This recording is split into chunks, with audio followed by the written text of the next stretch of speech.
नमस्कार जय जगन्नाथ दोल पूर्णिमा उपलक्षे आपण मानक अनेक अनेक शुभेच्छा और शुभकामना।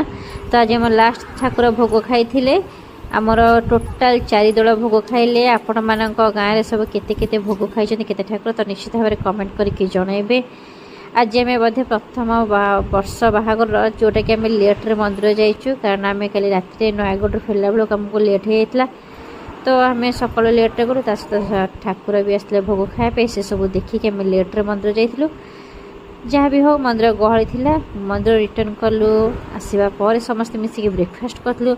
ब्रेकफास्ट करापर बोर मोर लंच प्रिपेयर करूँ। लंच पे आज बनईलु अरुआ डालमा खट्टा आलू चटनी काकुड़ी लंका लुण एसबू जोटा कि समस्ते कमन खाती अरुआ सहित तो आम भी सेटा खाइलु।